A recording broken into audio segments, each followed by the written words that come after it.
You're watching ChillyBoy Productions. I'm Larry ChillyBoy Chilson, and this is my top 10 worst films of 2025. Now, before we get into this list, make sure to go ahead and click that subscribe button down below so that you can chill with me on each and every one of my latest videos. So another year of cinema has come to a close, and what a year it was. I saw just about 200 new releases in 2025. Thankfully, that means I saw a lot of great cinema this year at film festivals, at my local theater, and yes, even some on streaming services. But unfortunately, that also means I saw a lot of really bad films, if you want to call them that, in 2025. And that's what we are here to discuss today. Because whether Nicole Kidman wants to believe it or not, sometimes heartbreak just does not feel good, even in a wonderful place like the cinema. Now, I know worst of the year lists have become quite the hot button topic, but we're still going to do it over here. You know, we like to get a little bit shady at ChillyBoy Productions, first of all. And my little ass channel, who's going to see this anyway to get offended? Look, if you happen to see your favorite film on here, if you happen to see something you absolutely loved, or if by some miracle you happen to see a film that you actually worked on in this list, just know this is one little peon's opinion here on the internet, okay? Look, we all have to have a job report, don't we? Working our little 9 to 5s. Consider this my job report to the filmmakers of these select movies. And unfortunately, this report card, not looking so good. Now, I did see a lot of films this year, as I said. However, I didn't see everything. So there's probably some trash that I thankfully missed. And there's probably going to be some other films you don't see on my list that you didn't like, but I didn't have a problem with, or maybe I really liked them. That's the beauty of film. It's all subjective, it's all opinions. And I look forward to hearing what everybody else thinks are the worst films of the year in the comments below. So enough with the chitter chatter, enough with the talk. Let's go ahead and discuss the worst cinema had to offer in 2025. So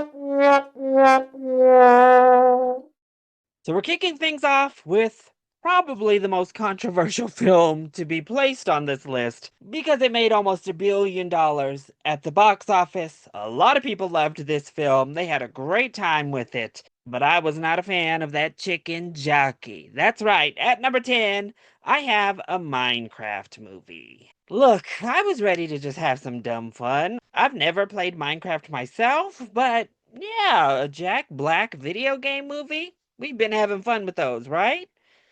Well, wrong, because Minecraft was not fun. The humor never landed for me. The screenplay was so shoddy. Start to finish, blah. Jason Momoa was having a good time, but it felt like he was in a completely different film from everybody else. The visuals weren't very impressive. And this sucker felt long. I was constantly checking my watch, ready to run for the exit. It wasn't funny enough. It wasn't fun enough. Yeah, this movie was just a square. Woof. So coming in at number 9, we have The Twits, an animated film from Netflix, a Roald Dahl adaptation from Netflix. That was just nasty. The animation style was nasty. It looked a little bit undercooked, Netflix. Now we know you have the budget. Where did it go? But it was another poor retelling of Dahl's work from Netflix in animated form. All of this nasty potty humor just filling up the screen when it needed to just stay put in the toilet. There was a cute message buried deep, deep, deep under the sewage that was the rest of this film, but it wasn't near enough to save it from landing in my bottom 10 of the year. Yeah, I think it's time to let Roald Dahl's work just rest for a while, Netflix.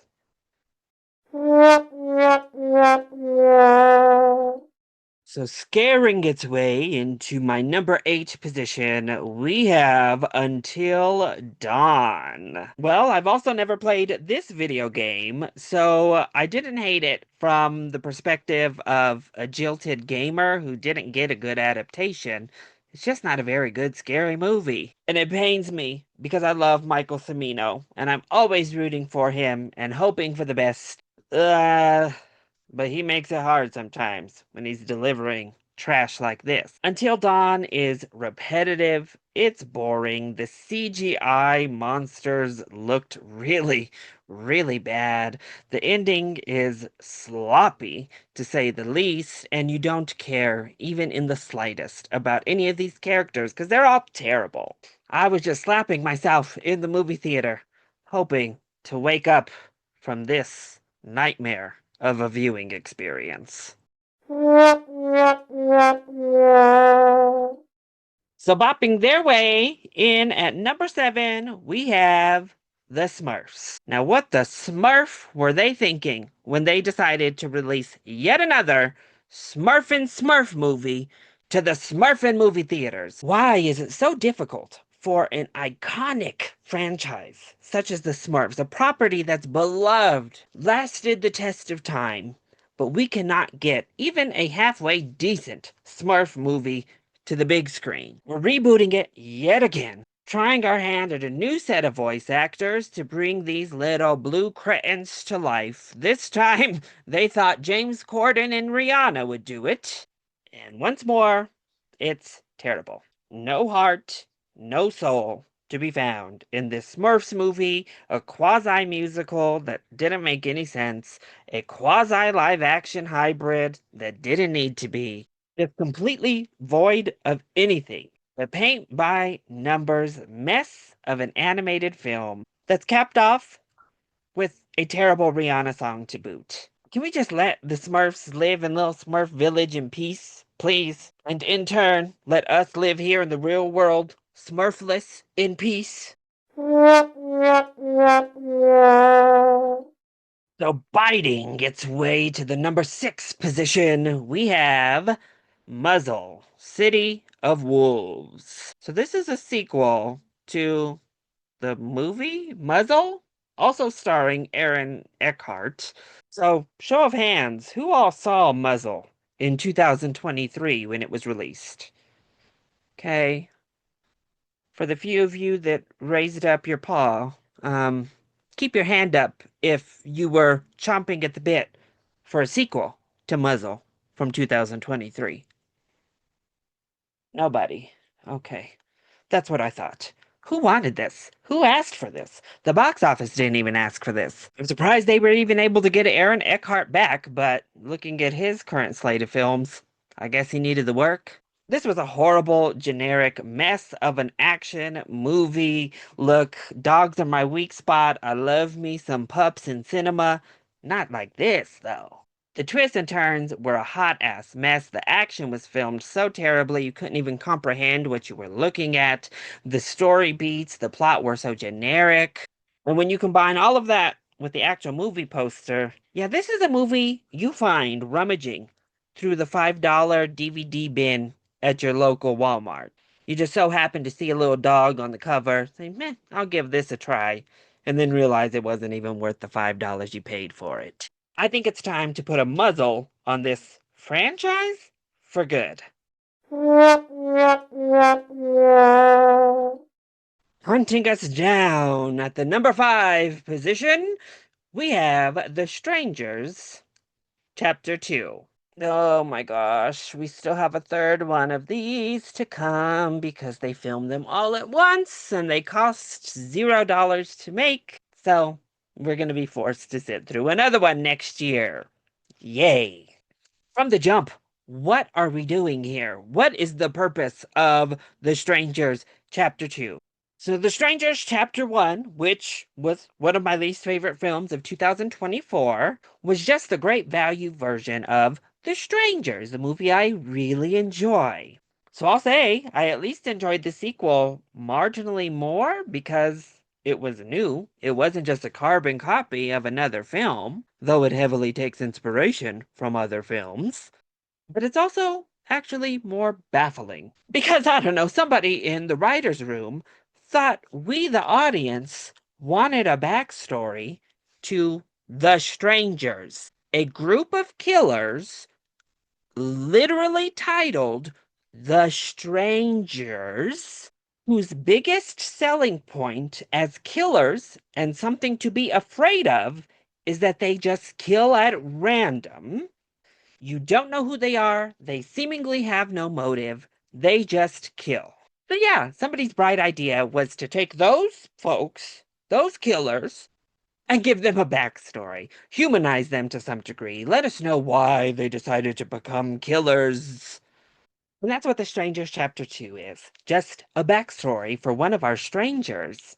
But wait, there's more! Were you wondering, who's Tamara? Who's that girl they keep asking about at the door when they come a-knocking? Well, The Strangers Chapter 2 gives you a backstory for that too.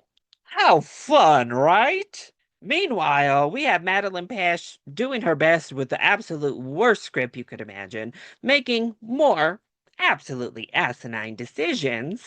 But what saved this film from working its way up even further is actually one of the things that make it one of the worst movies of the year. But it's so batshit crazy, I can't help but to love it a little bit. We have a trained killer boar.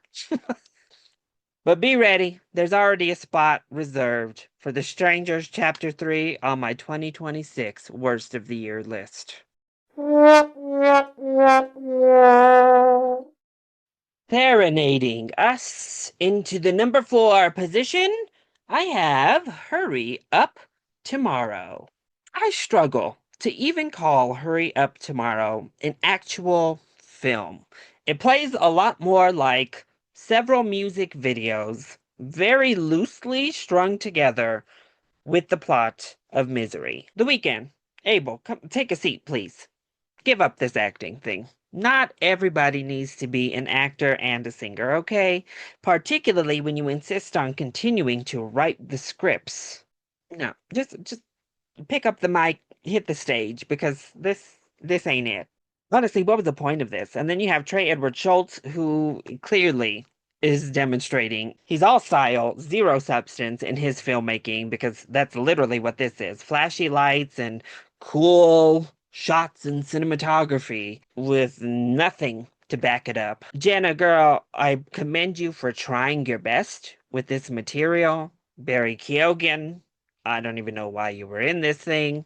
Much like Lily Rose Depp, The Weeknd, please stop dragging legitimate talent and actors down with you in your horrible vanity projects, because that's what this is. It's a vanity project. It's literally an excuse for The Weeknd to avoid therapy by making us sit through a 2-hour film experiment of a therapy session. There's one point in this movie, Jenna Ortega is literally yelling the lyrics of his own songs at him while he's tied to a bed to make him confront his problems, his mental health issues, his past.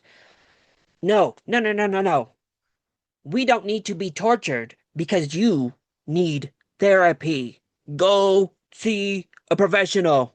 Don't make a film.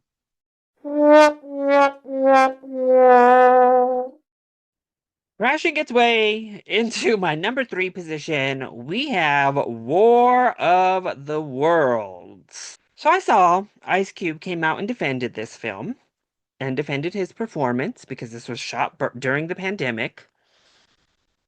But here's the thing. Why did anyone ever consider making a War of the Worlds movie a screen life style film? Who watched the previous iterations of War of the Worlds or read previous iterations of War of the Worlds? Hell, even listened to the iconic radio broadcasting of War of the Worlds and thought, that story, you know what it needs? It needs to be told as if we're watching it all through a computer screen, doesn't it? That big alien invasion story? Yeah!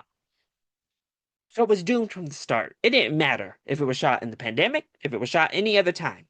But this, a complete disaster, an absolute mess from start to finish. Everybody gives their worst performance I've ever seen from any of them. Ice Cube, sir, what was this? Come on now. I mean, at least we got some gifts out of it, so there's that. That's the positive that keeps this from being number one, because truth be told, it's the worst made film of the year. Eva Longoria, girl, I don't know what the hell you were doing in this movie. Special effects look like video game graphics from the 2000s.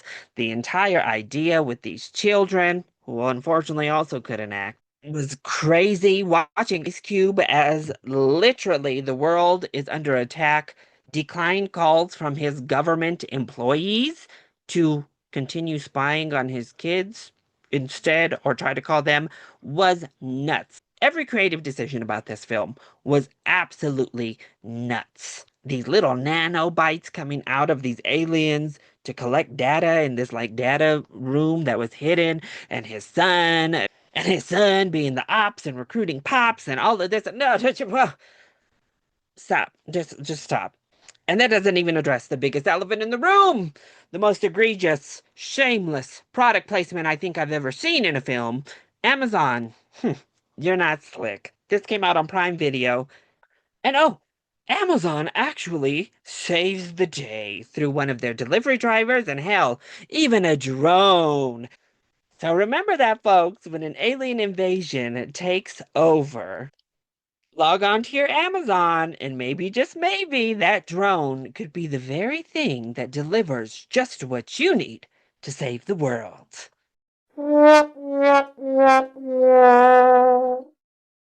Larkin gets way to the number two worst film of the year. I have Fixed, the adult animated film from Netflix, and one I struggled to even sit through. Gendy Tartakovsky, sir, have we fallen on rough times? Or you were just tired of making good, animated, beloved projects? You've just always wanted to be a raunchy, low-down heifer creating mess like this? What happened here, sir? Talk to me. Because I think we all need to go ahead and figure that out before you punish us with another project like this. Look, after Strays before and now Fixed, I can confidently say I never want to see a raunchy comedy about dogs ever, ever, ever again. There's only so many jokes you can tell when you're dealing with dogs, and this one tells the same three jokes over and over. Dog balls, dog asshole, dog humping. Mm-hmm. That's it. And they just kind of rework that same joke over and over and over for an hour and a half. It's not funny the first time they tell it at the very beginning, and it ain't funny the millionth time they tell it at the very end. The animation, ugh, not for me. The characters are all just a disaster. They tried to create a cute message in here. No. About self love and acceptance and all that. Listen, nobody's here for no cutesy little message when we've just spent an hour and 10 minutes discussing chopping dogs' balls off. It's not funny. It's ugly. It's nasty. And it's not funny. That's the biggest problem there. Even folks who like raunchy old comedies, I doubt they're gonna find anything to laugh at here. Look, I'm not gonna say whoever was there writing this mess deserves a snip snip, but now before I unveil my pick for the worst film of 2025, there was a lot of films I did not enjoy this year, so I have quite a few dishonorable mentions to list off first. That's right, y'all didn't escape. We made time today. Ballad of a Small Player was a Netflix film starring Colin Farrell from Edward Berger, who had escorted his last two films into the Best Picture race. The only Best Picture lineup Ballad of a Small Player is aiming for is that nice little Razzie Award, because this was a mess. That had me ready to go into a gambling addiction by the time I got out of there. Love Hurts hurt me to the core. Ke Huy Quan and Ariana DeBose. Oof. It's a good thing those Oscars are already securely on your mantles, because since then, I don't know what either of you have been thinking. Especially you, Miss DeBose. Especially you. Ella McKay was a completely misguided, absolute mess of a movie that had a fun performance from Jamie Lee Curtis and literally nothing else of worth. Die My Love attempted to bring empathy, I think, to postpartum psychosis with Jennifer Lawrence, and instead had me ready to throw her in the ward myself and turn the key. Can we please stop trying to showcase how difficult motherhood is via killing the family pet? Seems kinda difficult to get folks to empathize with your main character when she literally takes old Yeller out back and shoots him. The Surfer was Nicolas Cage giving us a not so great little indie film. It succeeded in literally gaslighting the audience the entire time, but did not succeed in gaslighting me that I was watching an actually good film. I could not wait to surf on out of the movie theater ASAP. Regretting you made me regret even walking into the movie theater. What in the world is going on? Look, can we just admit it? Colleen Hoover, your books are not meant to be brought to the big screen. And I think some would argue are not meant to be brought to the page either, but that's a different story for a different video. And then finally, you are cordially invited, reminded us why we banished the rom-com from cinemas. Every negative stereotype you have of the romantic comedy subgenre is present right here in full. Not only did your cordially invited make me want to swear off weddings for good, it made me believe true love could never exist. And now for my choice of the worst film of 2025, we have Flight Risk. So, why are we letting Mel Gibson continue to make films? That's first and foremost. But even more so, why are we letting him make films when he produces garbage like this? I sat down in that movie theater, and within the first 2 minutes of the movie, we have this zoom shot of a window from a motel room in Alaska that gave us the most hideous AI generated CG shot of a moose I could have imagined. And it was at that moment I questioned, what am I doing with my life? Is sitting here in this movie theater really worth it? Yeah, great. And it didn't get any better from there. A complete slop of a film that's supposed to be this like fun, cool action thriller has no thrills, no good action. Instead, gives us a shining bald head of Mark Wahlberg, and that's the most exciting part of the entire film. Honestly, it's really sad when the steelbook and the presentation of the physical media has 10 times more effort and thought put into it than the entire film production itself. Mark Wahlberg, those accents were atrocious. All of the CGI in this movie was god awful. We spent half of this supposed thrilling movie playing phone tag.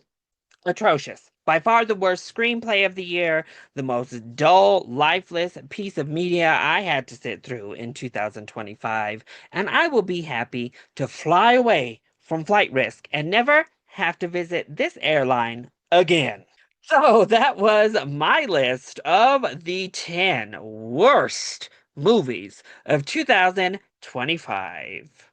I hope you enjoyed it. If you did, go ahead, click that like button down below and subscribe to the channel so that you are always up to date on all of my latest videos, including my picks for the best films of 2025 coming soon. Also, make sure to join in on the discussion. What did you think of my list? And more importantly, I want to know, what are your picks for the worst movies of 2025? Leave your list either in that comment section down below, or you can hit me up over on Twitter and BlueSky. I love you all so much for your continued support. Mwah!